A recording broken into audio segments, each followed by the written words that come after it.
Bonjour à tous et bienvenue dans cette nouvelle vidéo. Alors aujourd'hui donc je vais vous apprendre à créer cet indicateur, voilà ce KPI. Alors comment il fonctionne? Eh bien vous allez voir, hein, c'est un graphique ni plus ni moins.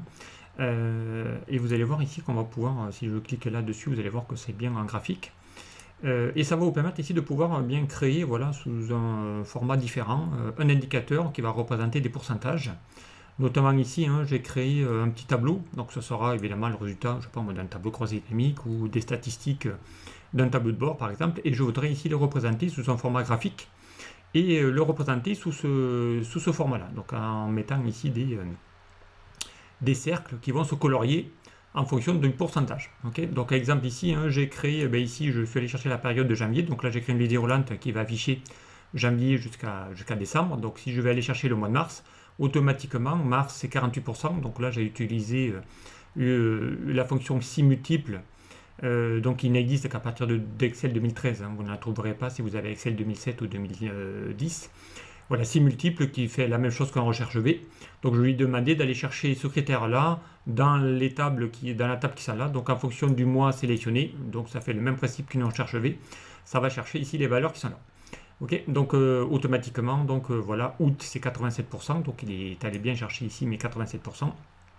Ça va se colorier, donc ici il va colorier autant de petits cercles qu'il y a d'indicateurs. Ok, donc en fonction ici du pourcentage. Donc si je prends un petit pourcentage faible, là je vais reprendre mars par exemple. Hop, là, on revient un petit peu en arrière, voilà, ma souris a ripé. Alors on va aller faire ici mars par exemple, là. Donc ici il va juste colorier voilà, que cette zone-là. Ok, alors, comment on va faire ce petit indicateur? Eh bien, il va falloir déjà passer, première étape, il va falloir passer par des calculs intermédiaires. Donc ici, il va falloir qu'on prépare une case, donc il va faire 10 cases sur 10 cases, d'accord, puisqu'il y aura ici 10 cercles à la verticale et 10 cercles à l'horizontale. Donc et ici, avec à chaque fois une formule, puisque derrière, vous allez voir qu'au fur et à mesure que je vais changer de période, donc vous allez voir qu'ici, il va compléter des petits 1, à chaque fois, donc il y a ici deux pourcentages. Donc ici, il va inscrire 65 petits 1, voilà, et ainsi de suite, puisqu'au total, il doit y avoir 100%.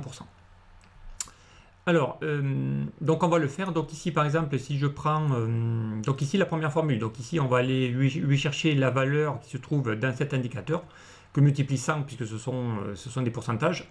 Voilà, je vais aller chercher ici dans la cellule N3, hein, ici je vous ai mis les formules un peu plus bas, qui permet ici de pouvoir indiquer. Donc ici on va déjà voir la première. Ok. Allez, on va mettre ça en gras pour le voir. Donc ici la première c'est N3, hein. Donc après vous la placerez évidemment où vous voulez. Donc je suis allé chercher la valeur qu'il a. Ensuite, il a fallu lui dire d'aller chercher, donc il va falloir qu'on mette des 1. Donc si N3, donc ici qui est là, donc la formule, la deuxième c'est elle, hein, vous allez la voir ici dans la bonne formule. Si N3 est inférieur à 1, donc ça veut dire que évidemment il faut que je lui mette un champ vide, ça veut dire que il n'y a pas de pourcentage. Et dans ce cas-là, sinon on lui mettra 1. D'accord, si c'est pas l'un, c'est l'autre. Ensuite en dessous, donc là ça va changer, parce que derrière il va devoir compter ici le nombre de fois qu'il aura ici de 1. Donc pour ça on va lui faire un si, encore une fois une condition, et on va lui tester la somme. Donc on va lui faire la somme de la plage N4 qui est là, à partir de là jusqu'à la fin. D'accord, donc ici une plage avec une début fixe et l'autre voilà, une autre cellule non fixe, donc à référence absolue ou référence relative. Donc si c'est supérieur bien à N3, donc c'est-à-dire à la valeur qui est là, et bien dans ce cas-là on lui mettra un champ vide, donc si c'est toujours à 0 on lui mettra 1, et ainsi de suite donc jusqu'à la fin. Donc après on va tirer ici en fonction de la N5, on va mettre ici la même chose. Ok. À partir de là, donc on va s'occuper de la colonne haut. Donc la colonne haut, eh bien lui, il va devoir prendre la somme de, toujours pareil, de la fameuse N4 à partir ici de la cellule ici. Et ici, donc, la somme de tous les 1 qui est là. Donc ici, il va en compter 10. S'il y en a autant de 1, ici, il va compter aussi les 10 qui est là. Et ainsi de suite, les 10, les 10, les 10. Voilà, donc ici, il en est à 60. Voilà, et ici, il la met à 65. Pourquoi? Parce qu'il va compter la colonne qui est là. Donc il ne voit plus que 5, 1, puisqu'on est à 65%. Donc ici, il va faire le cumul à chaque fois du nombre de 1 qu'il voit dans cette plage. Ok, donc là, ici, la formule, il suffira de la tirer jusqu'à la dixième.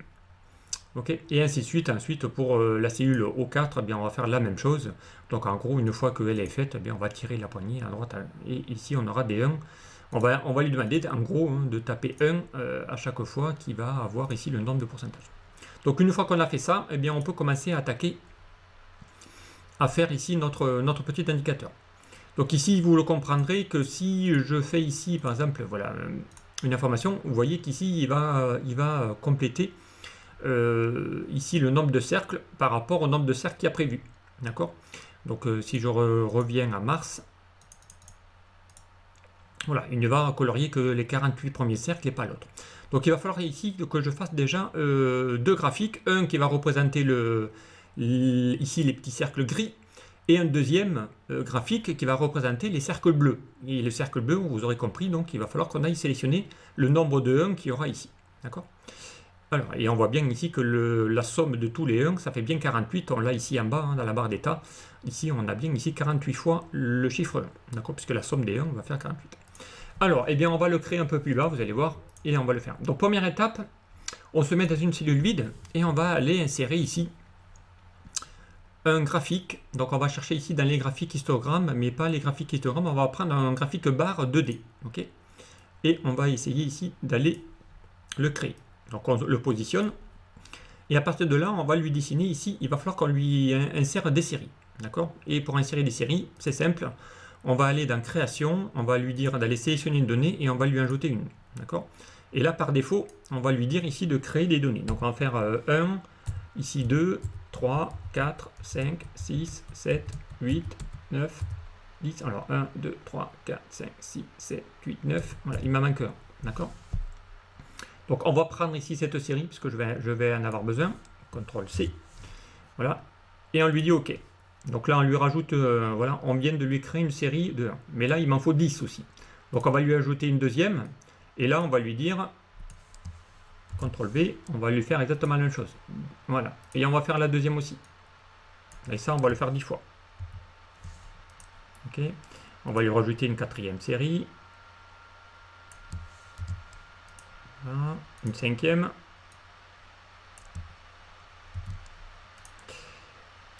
Une sixième. Une septième.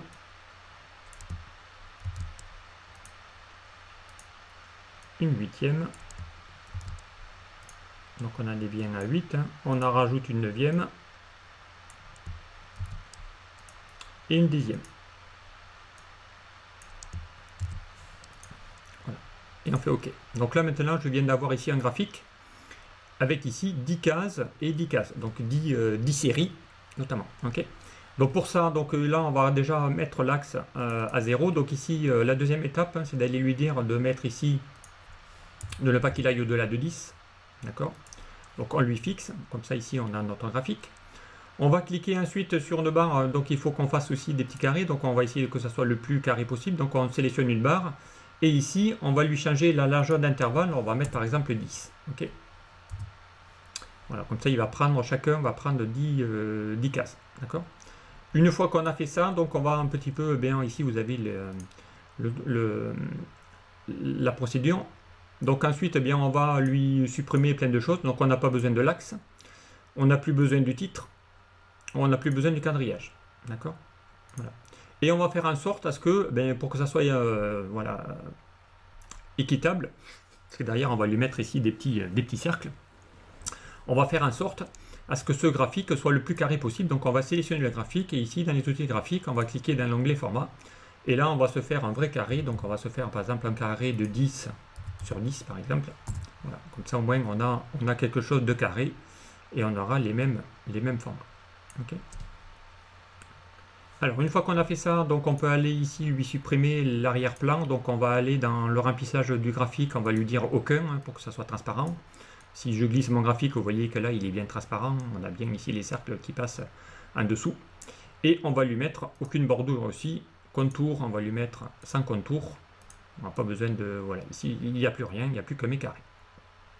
Donc une fois qu'on a fait ça, donc bien ici on va pouvoir lui mettre autre chose que des carrés. Donc on aurait pu le faire avec des carrés, mais là on va lui mettre plutôt des petits cercles. Alors pour ça, eh bien, on va aller insérer une forme. Donc on va aller insérer on va cliquer sur une forme, on va cliquer ici sur une ellipse, et ici on va cliquer sur majuscule, pour essayer de faire un vrai cercle. Voilà, on va dessiner ici un petit cercle. Lui aussi, on va lui donner une couleur. Alors la couleur, on va lui donner une couleur de fond, par exemple. Alors n'importe quoi, ici j'étais parti sur du gris, mais on pourrait partir, par exemple ici, on va lui mettre une petite couleur de remplissage. Je sais pas moi, voilà, ici bleu, allez hop, on va lui mettre un petit bleu ciel, pourquoi pas. On va pas lui mettre de contour, ok. Si vous voulez que ça fasse un petit effet relief, on va lui faire un petit effet d'ombre, ok. Voilà, ok. Et maintenant, vous allez voir que ben, ce petit cercle, on va lui dire de le remplacer dans toutes les cases. Donc pour ça, vous allez sélectionner le cercle qu'on vient de créer et on va lui faire ici un petit copier ou CTRL-C, peu importe. Voilà. On va cliquer la première série et ici, on va faire un petit CTRL-V. On va faire la même chose, CTRL-V, CTRL-V, voilà. Et on va copier ça 10 fois dans chacune des cases. Vous sélectionnez d'abord la série et ensuite vous faites un petit CTRL-V.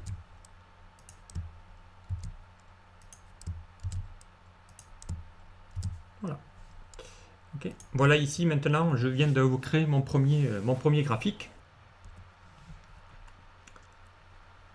Voilà, donc alors ensuite, ben, on va s'attaquer au deuxième graphique.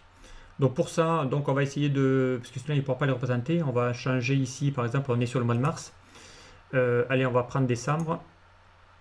Comme ça, on va devoir ici mettre le maximum de données dans mon tableau. Donc ici, on va faire en sorte que décembre soit 100%.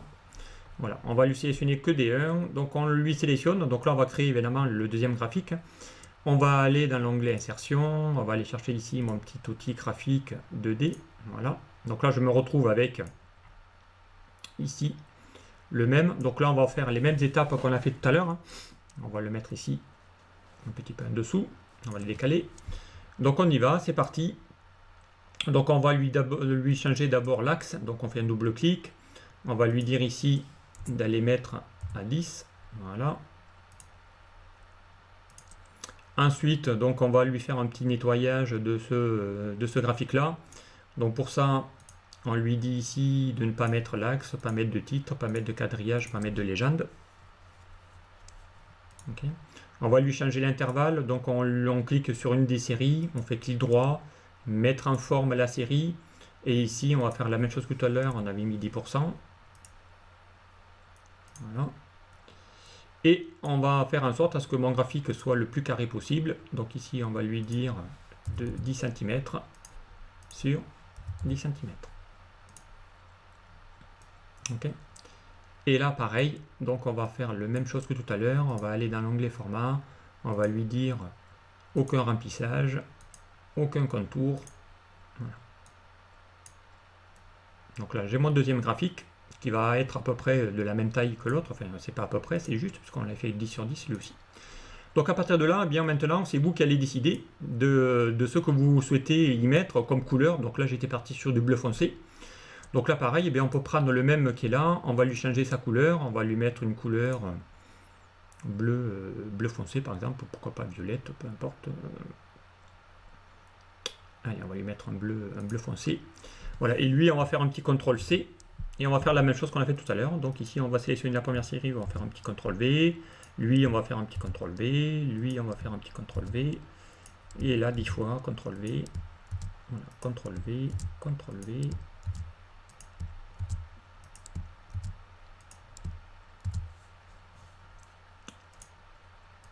Le deuxième graphique est maintenant terminé, donc si je les superpose, normalement on devrait pouvoir avoir exactement les mêmes types de graphiques. Donc là évidemment, eh bien, il va falloir que ça soit superposé pile poil l'un sur l'autre, et pour ça eh bien, on va le faire avec les outils. Donc on sélectionne le premier graphique, on va appuyer sur la touche CTRL, on va sélectionner le deuxième, et là on va aller dans les outils de dessin, et on va lui dire d'aller aligner centré, et d'aligner au milieu. Voilà, donc là j'ai exactement les mêmes les graphiques qui sont superposés l'un par rapport à l'autre, donc l'un par-dessus l'autre. Et ensuite, on va en profiter pour les grouper. Voilà, comme ça, ça ne bouge plus. Et maintenant, j'ai mon graphique. Donc si je change maintenant mon autre graphique, je vais mettre août. Voilà, donc ici, eh bien, il va faire exactement la même chose.